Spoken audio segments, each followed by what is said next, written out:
Kapolda Maluku Irjen Pol Lotaria Latif sangat menyayangkan aksi kekerasan yang dilakukan oleh sejumlah oknum anggota Polri Rabu 22 November 2023. Pasalnya, Kapolda seringkali mengingatkan setiap anggota untuk mengayomi masyarakat.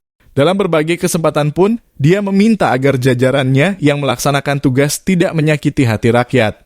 Namun kedapatan diduga masih ada oknum polisi yang melakukan tindakan kekerasan hingga penyiksaan terhadap masyarakat, yakni Aibda MT, Bribda R, Bribda AP anggota Ditsamapta, dan Bribda FFDT anggota Brimob yang diduga menyiksa Karim Raharusun, warga desa Batu Merah, Kota Ambon.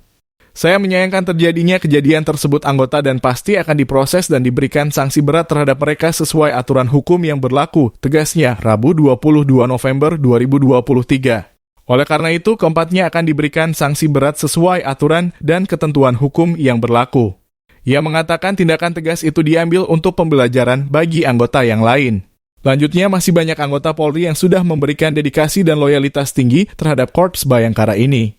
Saya sering menyampaikan hindari pelanggaran sekecil apapun, jangan menyakiti hati rakyat, lindungi mereka, jaga mereka, layani mereka. Jalankan tugas dengan baik. Siapa yang bekerja dengan baik akan mendapatkan reward dan yang melakukan pelanggaran akan mendapatkan punishment, jelasnya.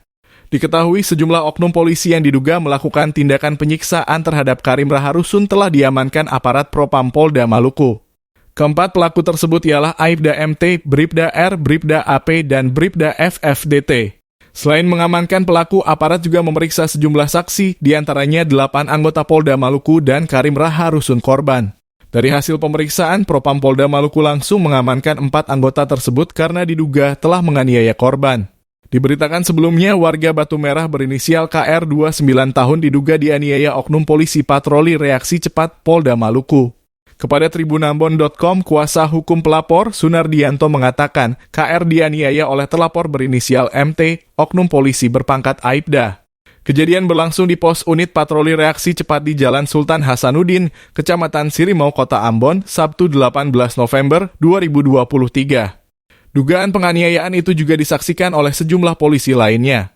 Usai dianiaya, KR pun dibiarkan pulang setelah dijemput keluarganya.